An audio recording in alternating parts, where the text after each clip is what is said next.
Hi, I'm Edwin Rutsch, and this is Dialogues on How to Build a Culture of Empathy, and I'm pleased to be here today with George Langelett. Thanks, George, for joining me. Thank you for having me. So, I wanted to first introduce you. Let me set my settings here.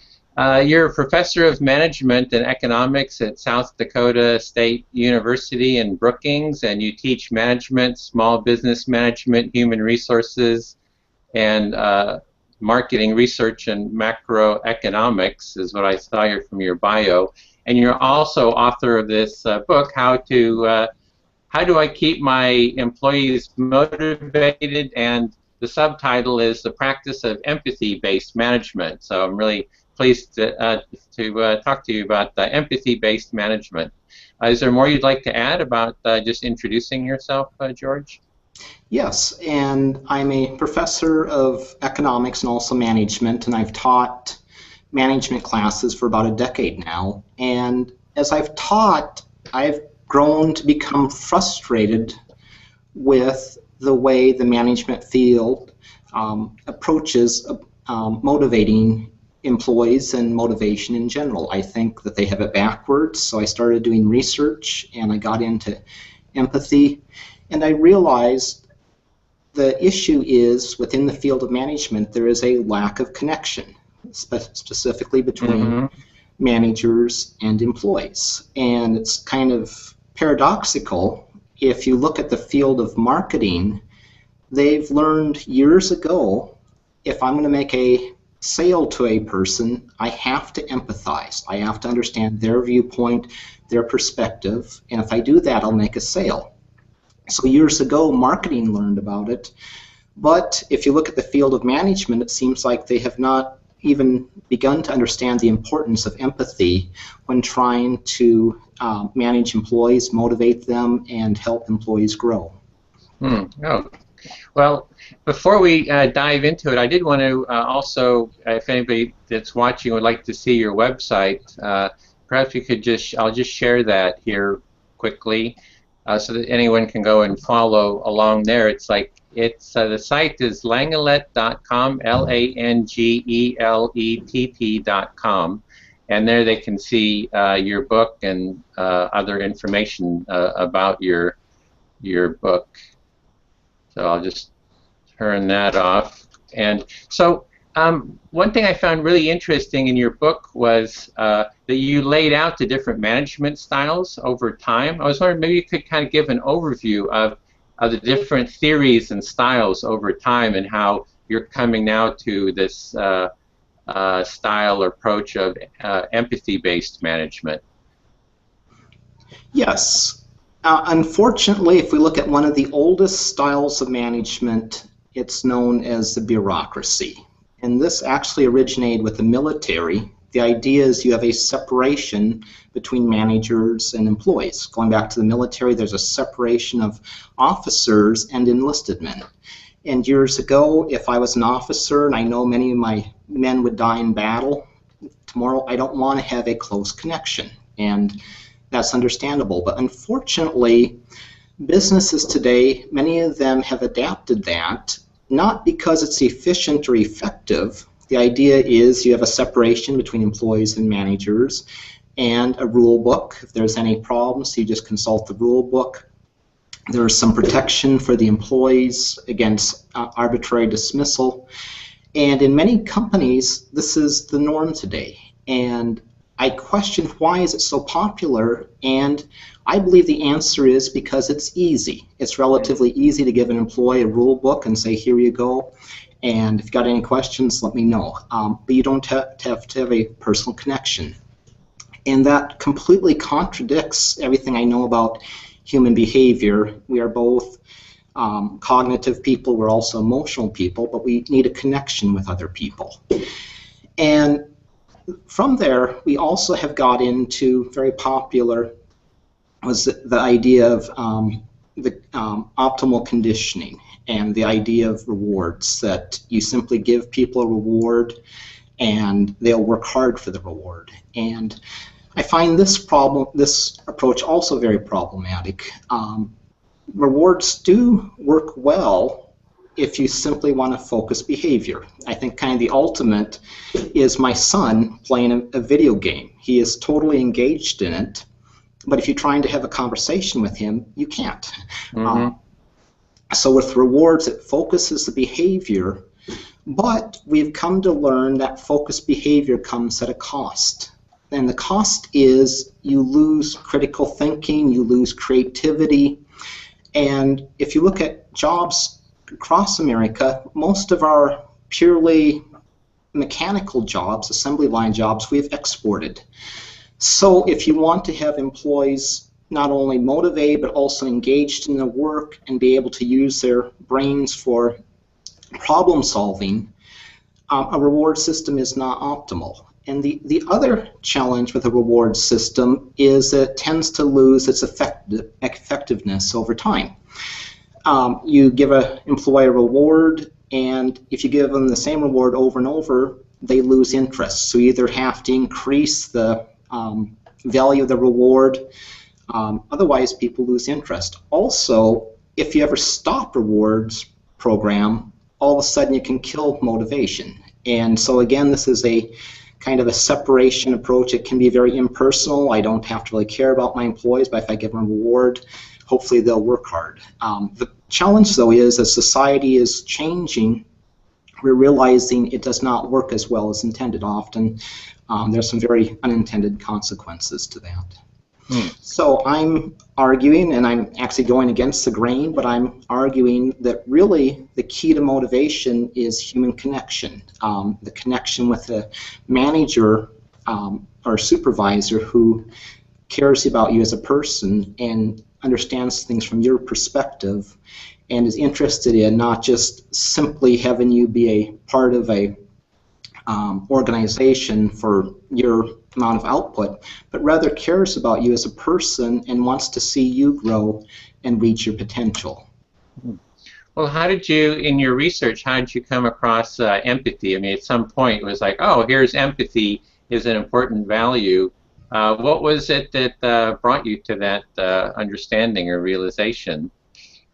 Well, I knew what didn't work. I've been working in bureaucracies, and the problem is I look at valuation and how much do I feel valued. And my own motivation often depends on how well I feel valued. And in several bureaucracies I've worked in, yeah, there's good protection for the employees, but you don't feel appreciated. And it's very hard to stay motivated when you don't feel appreciated. So I knew what did not work, and then I started spending some time on my own life reflecting on what does work. When in my life, when in my past was I motivated to work hard, give it my best? When did I really enjoy my life? And looking back, going through my school years K through 12, I noticed that certain teachers to whom I felt a connection were the ones that inspired me. Those were actually the classes I worked the hardest, I got the best grades in. And I'm like, what is it about this person that inspired me to actually work hard? And as I thought about it, I said, you know what? They had some certain qualities, and as I thought about those qualities, I thought really of the issue of empathy. They were able to proverbially walk in my shoes, but more importantly, I felt understood. I felt a connection to them. And that sense of connection was really the source of motivation for me. So I got into the child development literature, and it talked a lot about for human growth and development, the human brain needs connection, not so much correction. For growth, we need connection to other people, we need encouragement. And so you have the psychological literature, the child development literature, really stressing this issue of connection. Actually, now the neuroscience literature is also stressing this. And yet, it's kind of ignored by the management literature. And I said, you know what? I'm going to really raise a different viewpoint. And the viewpoint is, no, it's a connection that's needed for employee engagement in their jobs, motivation to work hard, and really a sense of community within an organization is key for effective motivation of employees. So as I stumbled on this, it's like it was a light bulb moment, and it's like, yes, I believe that there's a better way out there. Surprisingly, actually sadly, I started digging into the management literature, and for probably up to about a decade ago, the focus was purely on cognitive. You set up a reward system. What's the probability of getting the goals? If I reach the goals, what's the probability of getting the reward? Is the reward what I want? All cognitive. And it's like, wait a minute, this is not my understanding of human nature.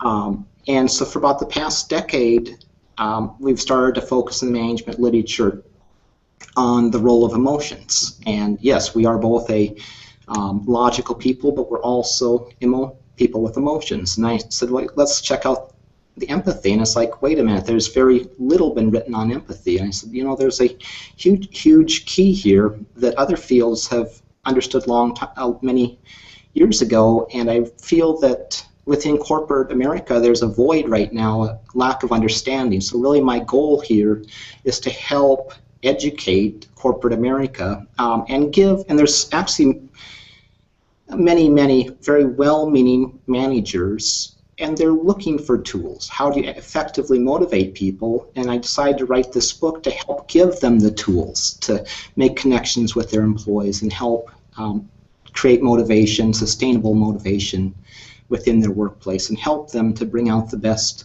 in each employee. Well, this very much parallels the work that I'm doing, in the sense that I'm looking at the whole culture.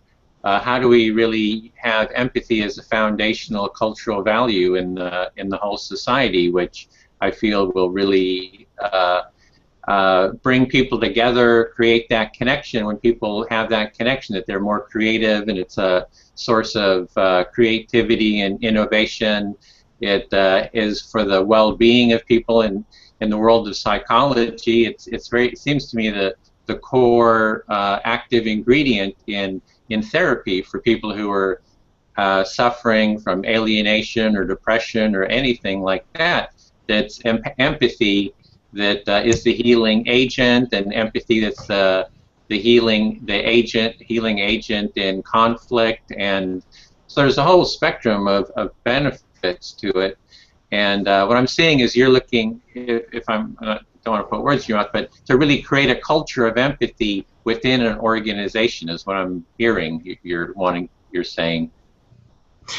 Absolutely. I think we're discovering there's real value and benefit in empathy. If you look at a more basic level, as human beings, we're designed first and most for survival. And really, for survival, we've had to learn to work together. But also with survival, we've become very adept at reading nonverbal. So, kind of just an extreme example, but you're walking down the street and a large dog starts barking at you and all of a sudden breaks its chain. Instantly, you're freezing, you're in fight or flight. And the same thing applies to, as you're mentioning, the psychological community has noticed this in households that are very dysfunctional, people on alarm. Also, the same thing applies to the workplace. If you have a boss that yells at you, threatens to fire you, all of a sudden the same mechanisms, the same chemical responses in your brain, your amygdala flares up, and all of a sudden you're releasing cortisol and adrenaline into your bloodstream, and your brain's reacting in this fight or flight. And it causes, we've noticed over time, it's caused a lot of health problems. And the problem is, in the work environment, you can't focus. I'll give you an example that if before work you and your significant other get into an argument, or your boss yells at you, all of a sudden, what do you spend your day focused on? Well, what am I going to say when I get home? Or next time I see my boss, I'm in a little bit of hot water, what am I going to say to my boss? And we're realizing empathy and I'm arguing this is the manager's responsibility to come in and repair the relationship. If you can sit down, empathize with your employee, reach an agreement, that calms the person down, and employees can actually be more engaged. Once you patch things up with your significant other or with your boss, you can breathe a big sigh of relief and then actually go and focus on your job. So employees are much more motivated. But we do know with empathy, and actually I'd say empathy is, the results is something that can be felt. When you feel a connection to another person, all of a sudden your pituitary gland is releasing oxytocin. And that has a calming effect on the brain, a calming effect on the limbic region. You can feel yourself calming down. And with that calming, it calms your heart, calms your nervous system, it calms your immune system, so that you can you're less sick. So we know that there is a multitude of benefits to empathy, having a person who can empathize with you.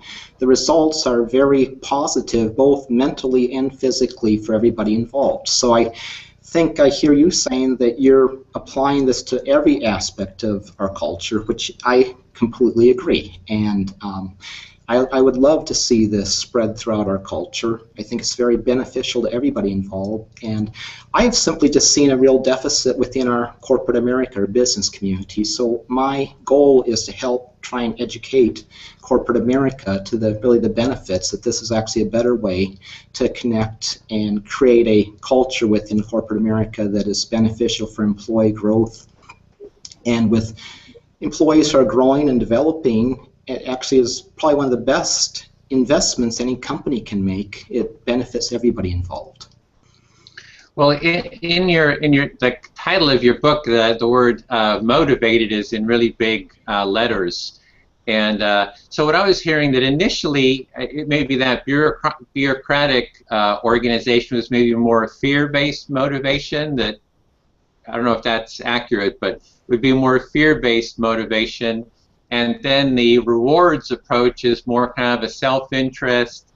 Let me feed your self-interest, and your, I don't know, making more money or what have you as a motivation.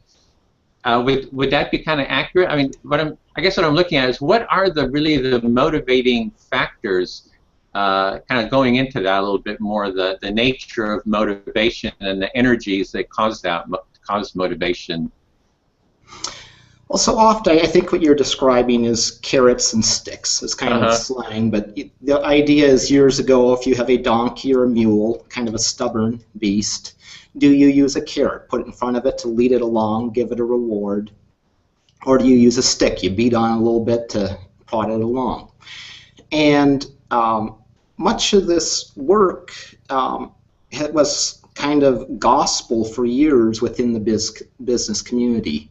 But in recent years, studies have really kind of shown the faultiness of this thinking. There's a Harvard professor, Teresa Amabile, and she did a study of artists. She took 23 artists, well-known artists, and asked to see a sample of their paintings. Each artist took 10 paintings that were commissioned, they did for pay, 10 artworks that they just did for fun. And they had some experts analyze them. They noticed in technical detail they were all equivalent. But the paintings that were done just for self were actually much more creative, for self-enjoyment, because the brain could relax. The problem is, when we reward people, that is actually, we don't realize, but we're putting stress on the brain. If I'm going to get a reward, how hard do I have to work to get that reward? Also, how hard are my colleagues working? Do I have to beat my colleagues? If I get the reward, what are my colleagues? Am I going to have the same relationship? Are they going to be mad at me? Is it worth it? So the problem is that rewards tend to create stress on the human brain, and we lose our creativity, we lose our ability to problem solve. So in kind of the biochemistry of the brain, rewards, we often look at the issue of dopamine. We're trying to give them a dopamine, a little shot of excitement. I'm arguing we've kind of overlooked the issue of oxytocin. The oxytocin has a calming effect. And when I'm stressed, it's hard to stay stressed long term. We're exhausted. Many people at the end of the day are exhausted when they go home. You start doing that over time, and you tend to get burnout. So I'm, in my book, looking over the long term, and if I can go to work, I know my boss understands my perspective and supports my perspective, I can relax. There will always be stress at work. Either, some new competitor will pop up, the economy will have a flip-flop, there's always be stress. But if I have a manager who understands my perspective, and as stress pops up, we can actually have a real conversation talk about it. This is what I'm seeing. This is what my manager's seeing. Let's talk about it. Let's compare notes. Let's get on the same page. And then together, let's get a plan. Yeah, there's a problem. How can we solve this problem?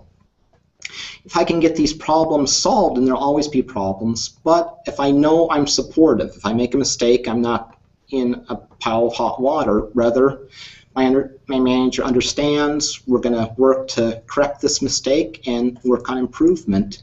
With that, my body, my brain, pituitary gland, releases oxytocin. I feel connection to my manager. I calm down. I can think clearly, and we all have long-term stress, but I have a relief from the stress, and I don't have burnout. There's been a number of studies done on employee burnout, and one consistent variable has always been the relationship with the manager. If I have a supportive manager, consistently employees don't get burnt out. Whereas if I have a manager who does not understand, I do not feel accepted or understood, it's almost in every case, a sure sign of burnout. The question is just simply when. So this relationship with one's supervisor is key for long-term motivation and preventing burnout in the long run. Okay, I was really wanting to zoom in on this motivation. So with what I'm hearing is that if we have competition, there's a motivation to win and to get the rewards from the competition. But that's stressful, kind of a stressful environment, and it's hard to keep that up. And so that is like one form of motivation.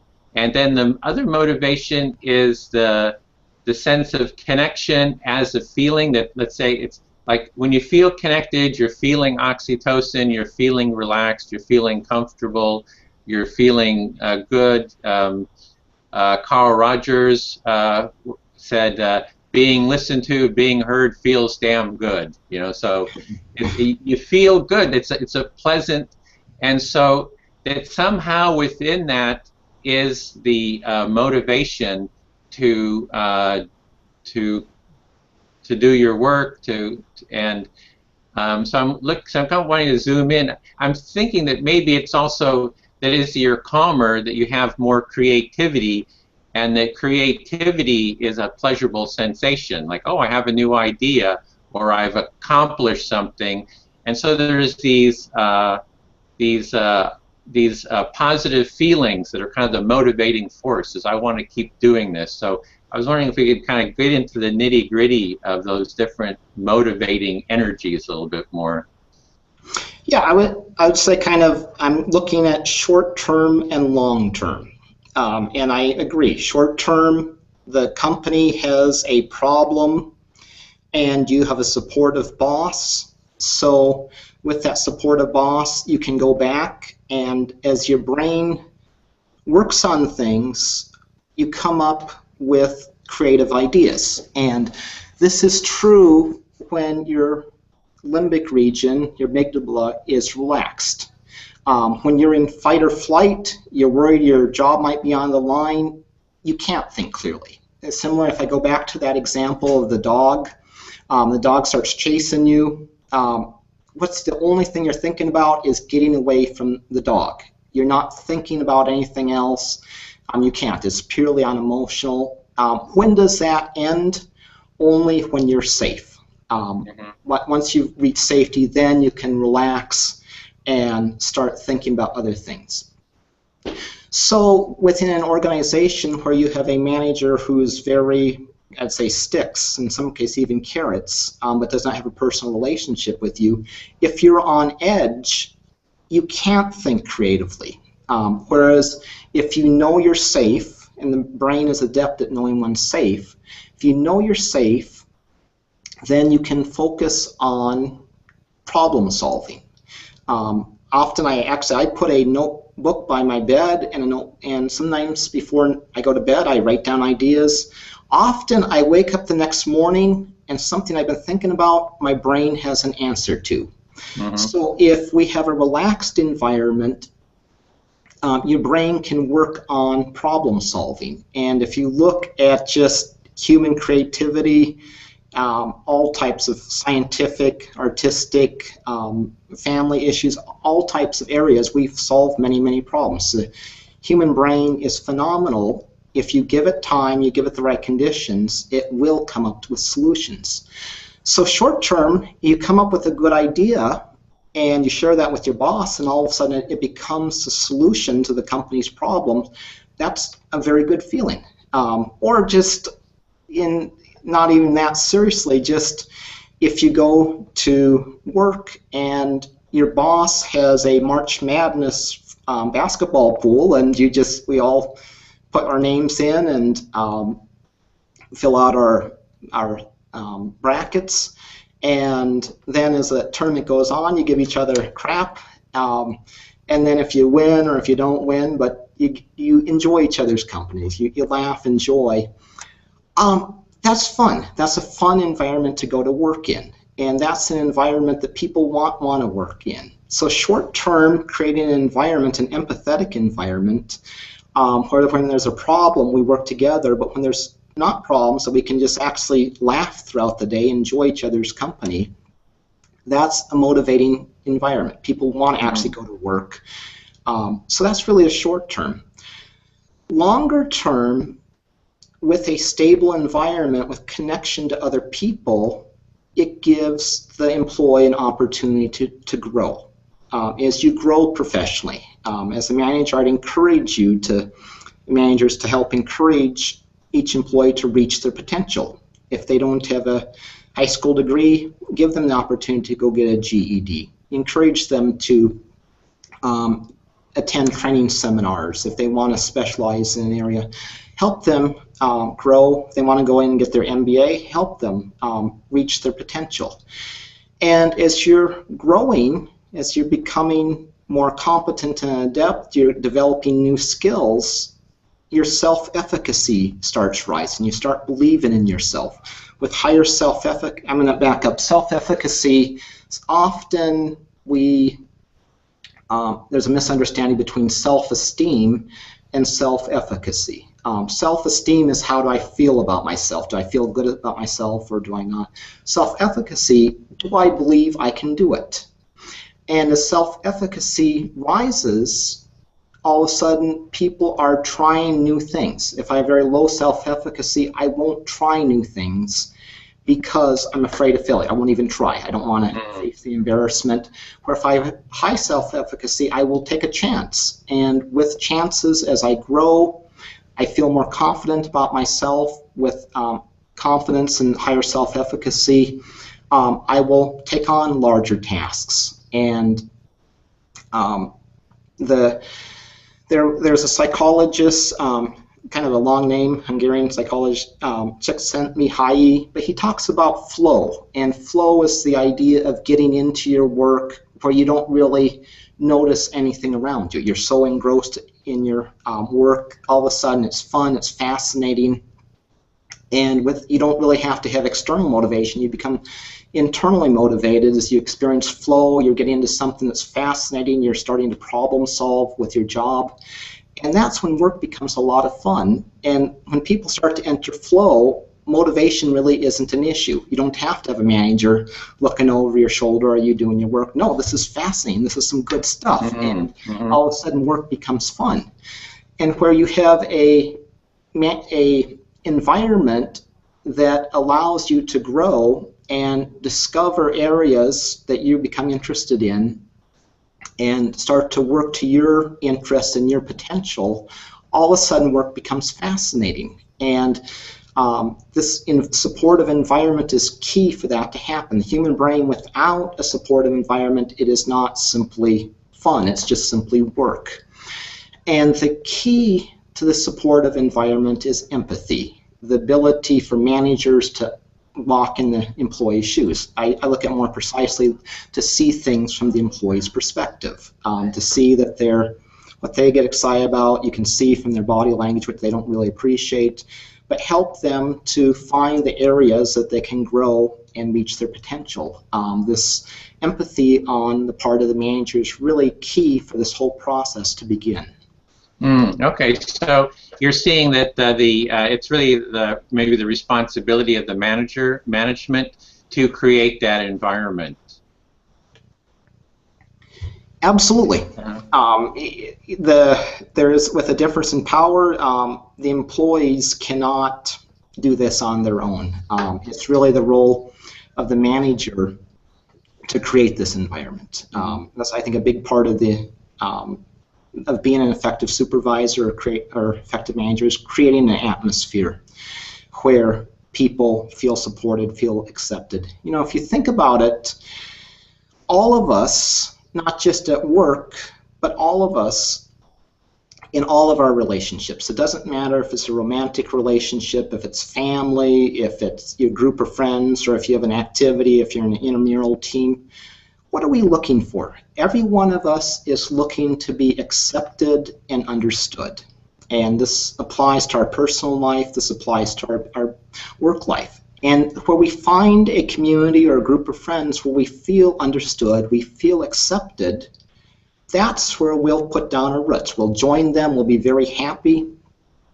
Likewise, if you join an organization or you have a friend and you don't feel either accepted or understood, you'll move on. And unfortunately, corporate America has kind of overlooked this fact.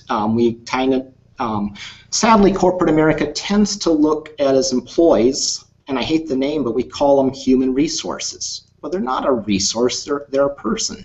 But we have our physical resources, our human resources. And with that, it's kind of going back to dollars. You look at a physical resource, a new piece of equipment, and how much is the cost, how much is the revenue flow. And unfortunately, companies apply this to people. Well, how much revenue will they generate, how much will they cost us? It's a very impersonal. And so often managers actually apply this in their own personal lives. We realize that we want to be accepted and understood, but corporate America has forgot that. So not only in our personal life, but also in our work life. If we go to work for a company where we feel accepted and understood, we will be loyal. We will put our roots down, we'll start to grow and develop within that organization, we'll be excited, we will grow. Whereas if I go to a new job and I don't feel accepted, I don't feel my boss understands me, it's just a matter of time where I feel like I do not fit in, and then I will leave. All of us will. This is human nature. And the problem is people leave and they will continue to look for an organization where they will be accepted. You know, if you think about, just an example, but if you think about dating, many people you will date dozens, in some case, you know, tens, hundreds of people, and all of a sudden you'll find one that you feel a connection to. Who will you plan? Who do you want to spend the rest of your life with? That person that you feel a connection with. And how is that connection built? Well, it's the ability of the other person to empathize with you. Does that other person understand you? So the same mechanism we have in dating, our family lives, our friends, I'm just asking corporate America to say, you know what, these same principles apply not only to our personal lives, but also to our work lives.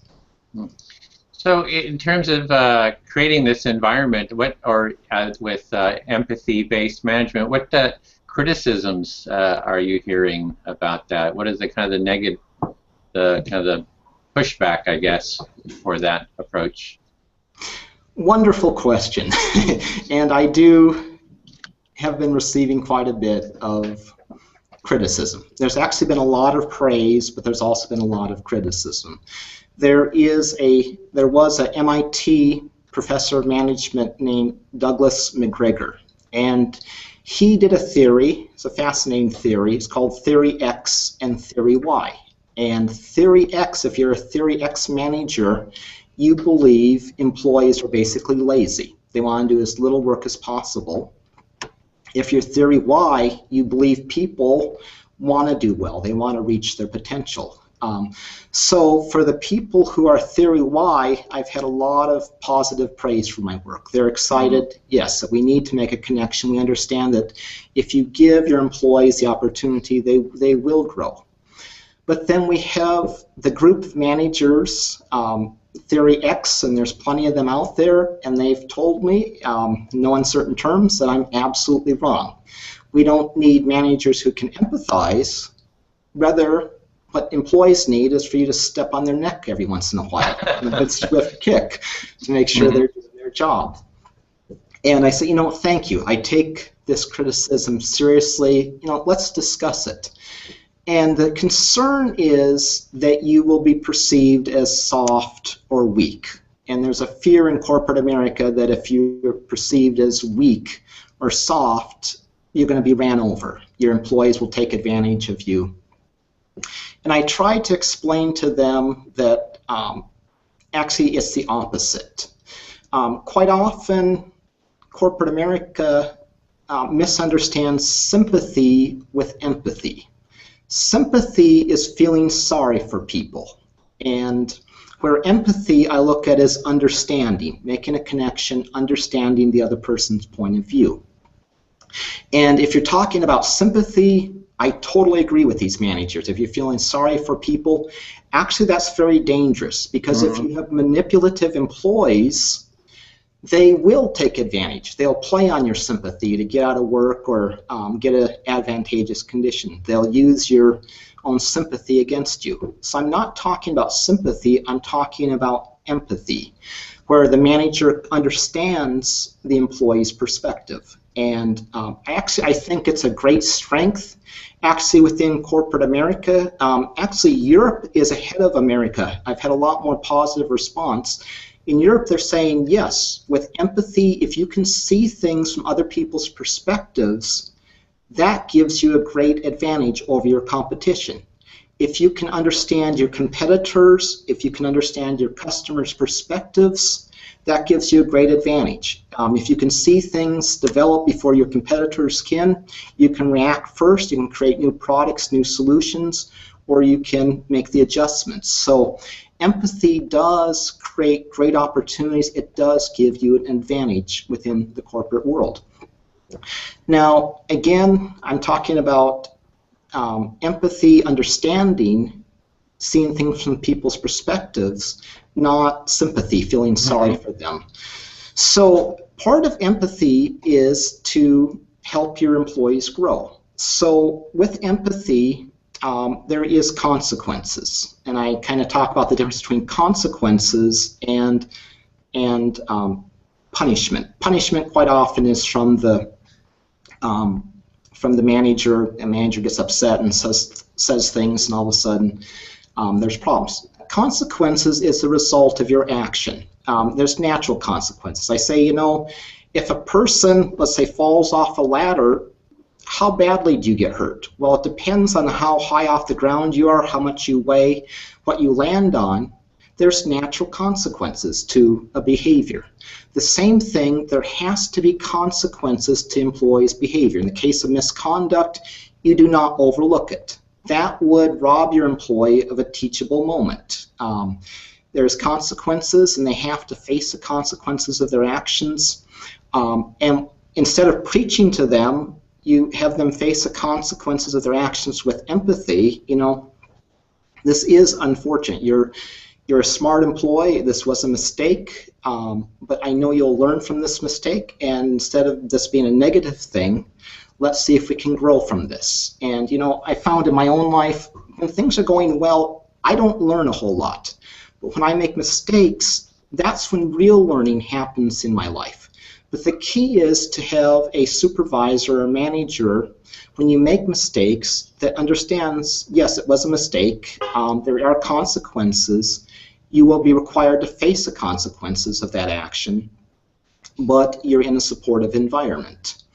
And also, empathy, to empathize also, I'm arguing, means to have high standards for your employees. If I have high standards for my employees, it means I believe in you. I see your potential. I see your potential for growth. I'm not going to let you have the easy route. I'm going to have high standards for you. I want you to be successful in life. You have the capability to be successful.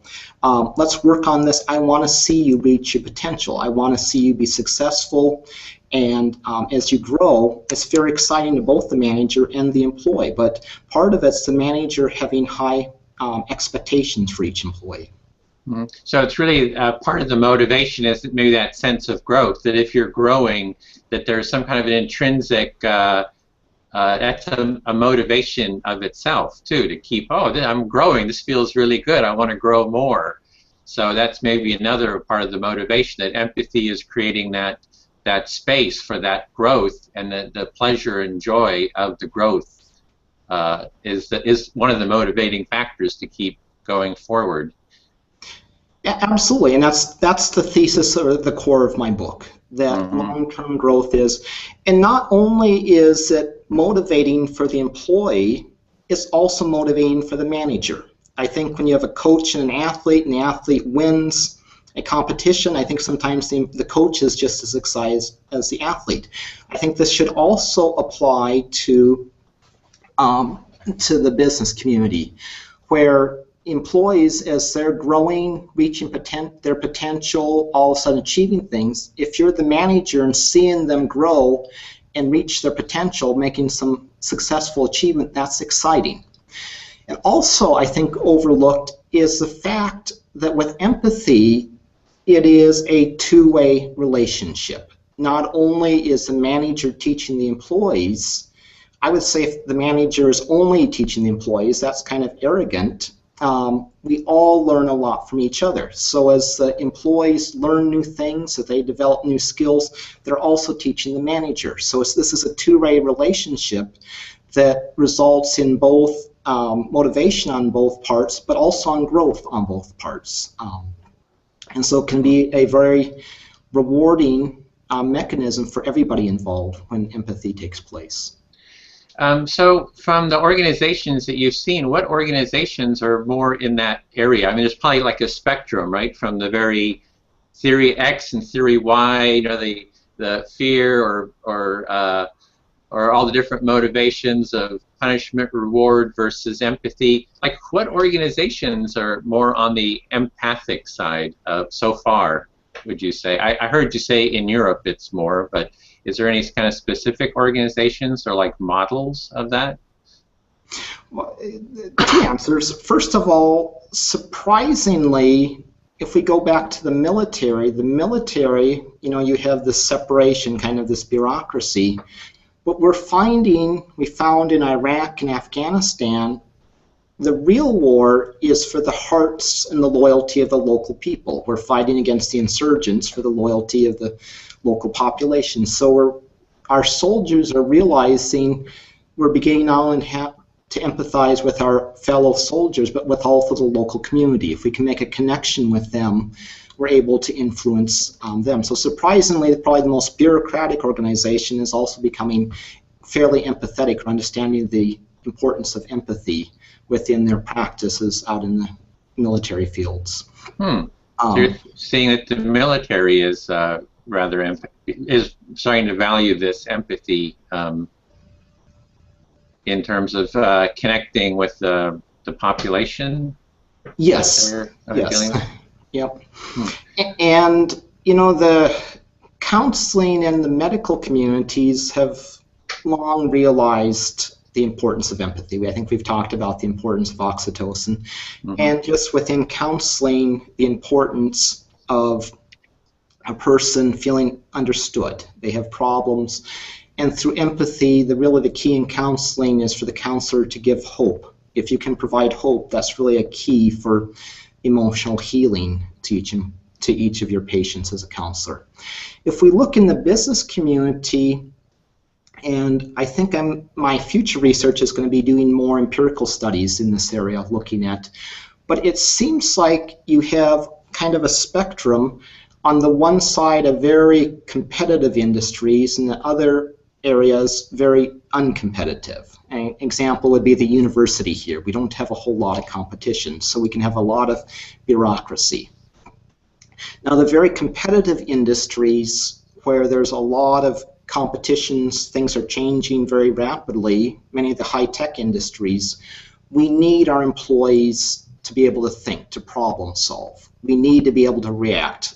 There's new global competition every day. There's new challenges. We need our employees to be able to react and problem solve. So it seems like with more competition, all of a sudden these companies are understanding and valuing the importance of empathy simply to be able to react and survive in a more competitive environment.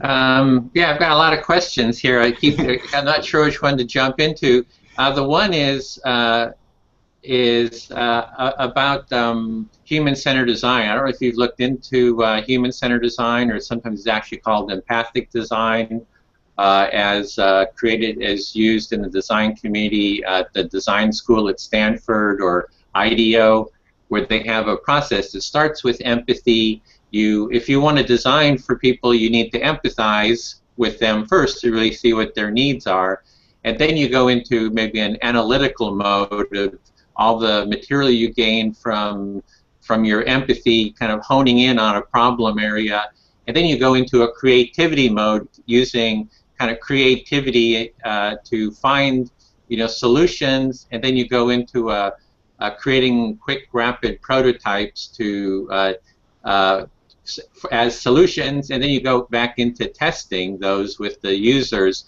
and you empathize again with the users of how that prototype worked, and you kind of keep going through. It's like an iterative process, and it's in some communities, I mean, it's called human-centered design, or it's even called empathic design as well. So I've seen this as a methodology for creating more empathy, using empathy, and I gave a talk at Google and I found that Google is actually using this methodology, it seems to be, as their corporate culture. So empathy is becoming a big part of their corporate culture because it fits in with this larger empathic design or human-centered design process. So I don't know if you heard about that or what your thoughts about that. I've just only heard of it, and I think it's wonderful, and I think actually in many ways that's the future of where we need to go in terms of business. My colleagues, and sometimes I feel as arrogant, say, oh, we need to just simply look at science, and then art is this kind of touchy-feely stuff. I said, no, you know what, there is some real value in art. Because when I look at a piece of artwork, I see what's happening inside of a person. It's their perspective at a particular time in their life.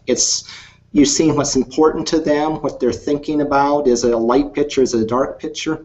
So I look at artwork as very, very valuable into gaining perspectives of different people, gaining access to other people's perspectives. And I think that, I mean, ultimately, if you think about the business world, who will be the most successful business people? The people that can solve other people's problems. And I think it was once said that the richest man on earth will be the person who can solve the most people's problems. But you cannot solve other people's problems unless you understand their perspective. As you understand their perspective, you see their needs, their problems, and that creates the opportunities.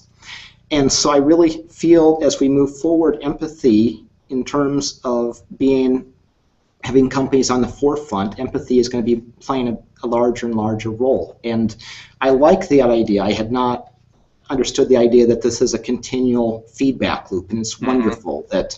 And I think a big part of empathy is, first of all, you assume nothing, and then you ask questions to gain people's perspective. But then you continue to ask questions to refine your understanding. Sometimes I've told my students, I believe you're saying this. Can I share with you what I think I've heard you say? And so I share with them, and they say, you know what, that's correct, but you've missed a key point. And this is the key point that I'm trying to share. And all of a sudden it's a light bulb moment. Oh, that makes sense. That's the real issue. And that's where real connection, real understanding occurs. And with that, once that occurs, then some real problem solving can occur. And then I think a big part of empathy, and actually a big part of corporate success, then is behaving in a way that honors the other person's perspective or solves the other person's problem. Okay. So what I was hearing, that was leading into my next question or area to explore, is, okay, we want to create more empathy. What are the methodologies for doing that? What are the processes and attitudes and systems that we can use to do that? And the first thing I was hearing is become more attuned to art, in the sense that art is a way of seeing the internal experience of others. And the second thing I was hearing is more this empathic dialogue, where you're there listening to your students, doing some empathic reflection, which was really articulated, I would say, kind of the best by Carl Rogers in his empathic listening approach. And then you're listening to the students, and then you're saying, well, can I share something of my thought? And then you share, and then they empathize with you, and it becomes a back and forth empathic relationship of mutual listening. So those are the two processes I've heard so far. And am I right on that? And what would be some others? That's the million-dollar question, and this is exciting. And hopefully you'll follow me here. If you get back to corporate America, actually the United States, what do we value the most? Sadly, I'm going to argue for a lot of corporations, the bottom line is money. What will they follow? What will they listen to? Whatever is the most profitable.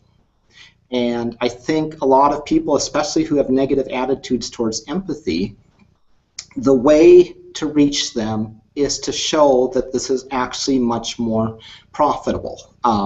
You have an empathetic manager. If you look at the behavior of employees under an empathetic versus a bureaucratic, we could do empirical studies, and it would be pretty clear the amount of output, the amount of productivity per worker is significantly higher. If we look at, in terms of salespeople who can empathize with their customers are much more productive than people who can't. I mean, it's going to be work, but I'm excited because it's easy to show. And also, the companies that are most empathetic are the ones that create the best products to reach people's needs. You mentioned Google. Google does a lot of work on empathy and trying to understand people well and meet their needs. One classic example that comes to mind is Harley-Davidson motorcycles. Back in the early 80s, Harley-Davidson was just about bankrupt. They were just about done.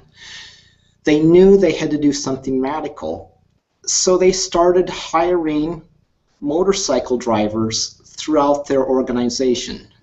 Most of their employees, many of their engineers, are all motorcycle drivers. They needed their perspective. Today, if you look at a lot of Harley-Davidson factories, it's all filled with motorcycles rather than cars. They needed the perspective of their customers. Once they got their perspective, what they wanted, what they didn't want, then they could develop products. And some people have kind of criticized me, saying, well, aren't you just playing into the hands of corporate America that, yeah, this is all about money. No, I'm saying, actually, let's take a minute and empathize here. The stockholders and the upper-level management, what is their concern? They want money, undoubtedly. But with empathy, I'm arguing, can we create win-win situations where the customers are getting the products that they most want? Our companies today, as they become more empathetic, we're producing the products most needed by society. With managers who are empathetic, helping employees grow and reach their potential. So with empathy, both sides are understood and we're able to meet the needs of everybody involved in the process. So I'm arguing with empathy we can start creating some win-win situations throughout corporate America. Mm-hmm. So the other is to set up I guess, what is that, a motivation for creating more empathy. It's like, okay, there will be a win-win situation, as well as you'll be more effective, more productive, and actually it's addressing the desire for money, I guess, saying you will actually make more money by doing this. So tapping into that motivation, I guess, to create more empathy within the workplace. Yeah, that's exactly what I'm arguing. I'm just understanding the reality. I mean, if you look at so many problems, so many issues, quite often if we follow the money trail, all of a sudden behavior makes sense.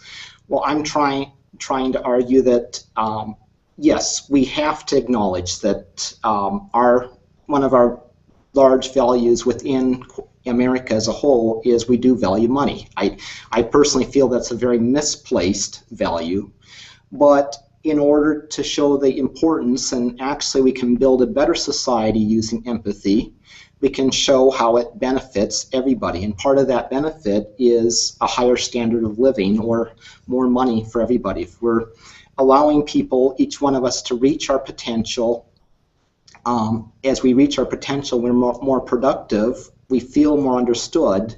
I'm going to argue we're also a healthier society. And so to try and create a better society, in order to get corporate America on board, I'm simply arguing that we're going to have to show that, yes, this is more profitable using methods that involve empathy or being able to understand things from other people's perspectives. Well, recently I was at a talk by someone who's put together a fund, I guess a stock fund of organizations that are kind of social benefit organizations. And I can't remember the name of the fund, but it gave me the idea of we need an empathy fund.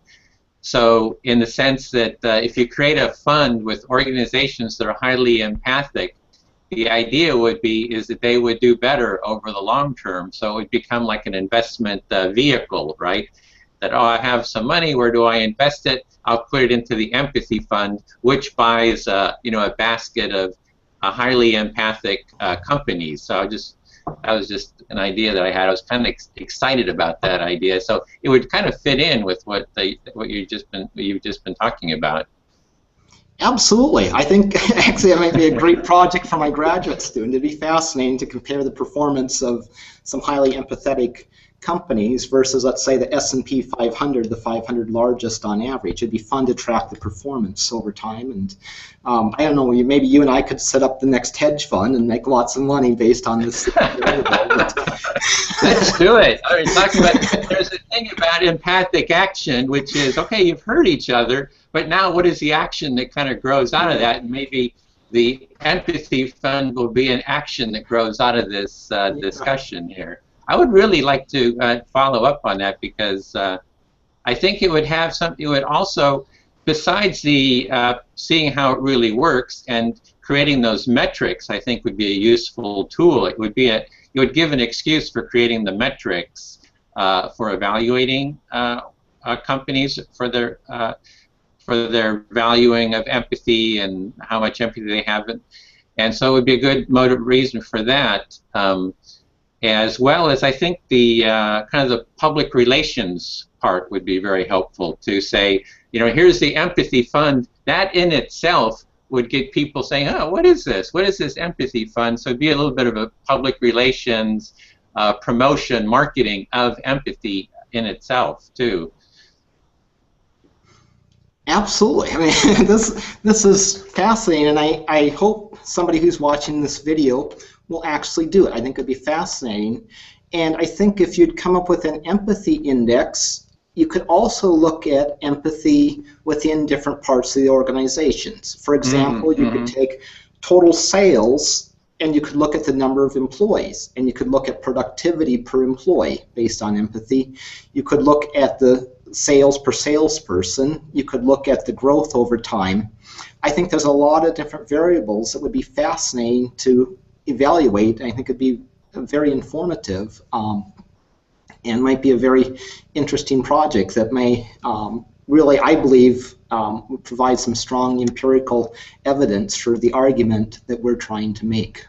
Yeah, we said those evaluations of, okay, here's an organization. An organization has all these different relationships. So there's a relationship between the people who are the workers, the employees, between the workers and the management between other management, the management between the shareholders, the organization and the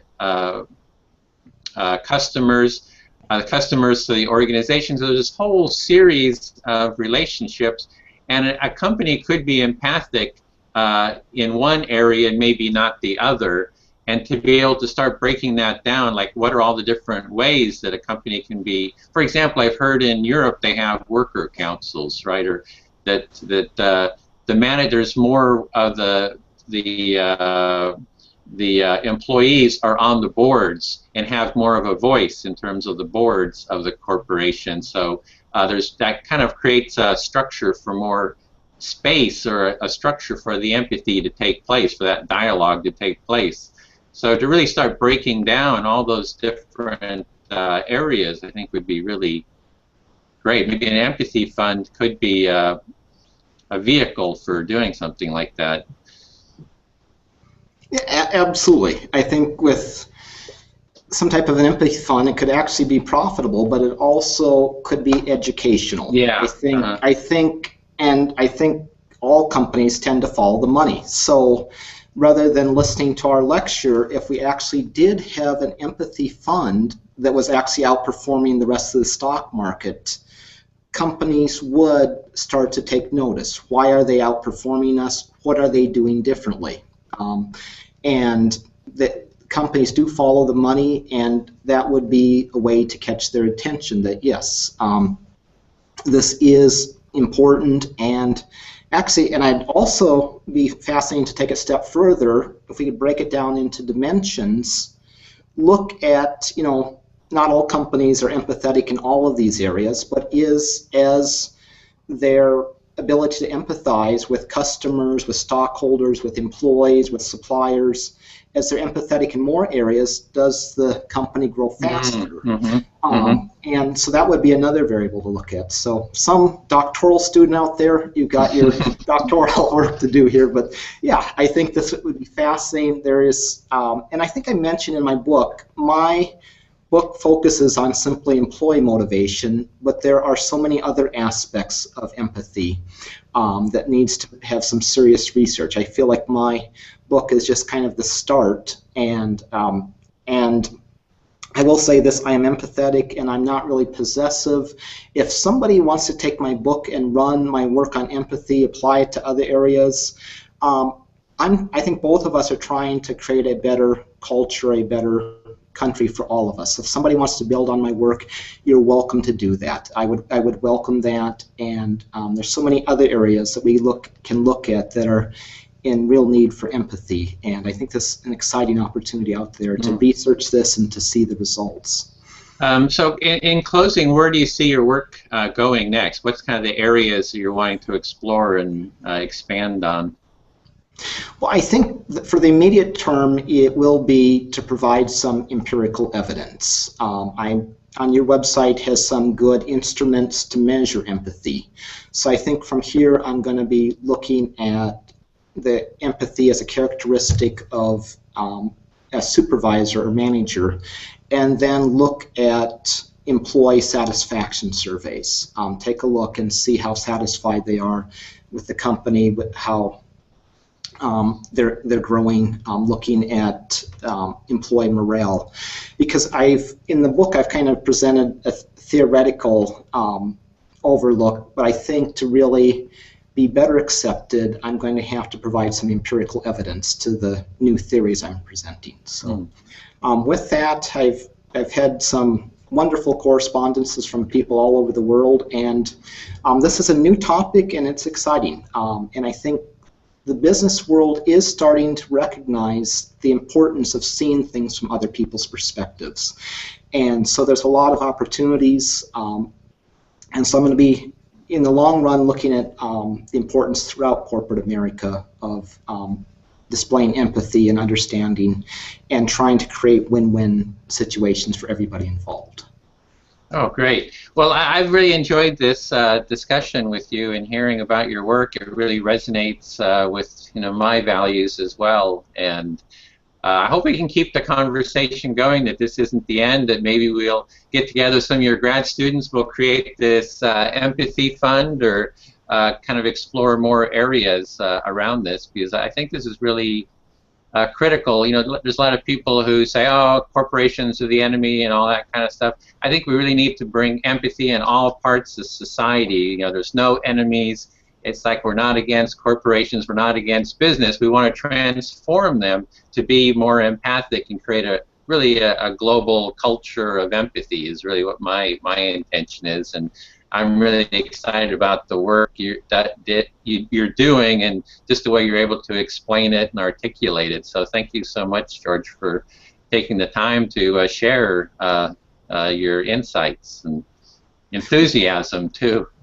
Well, thank you, and I really believe that this is a journey. It's a wonderful journey, and as we get more and more people involved, it's exciting. So thank you for being a partner in this journey together, and thank you very much for this opportunity.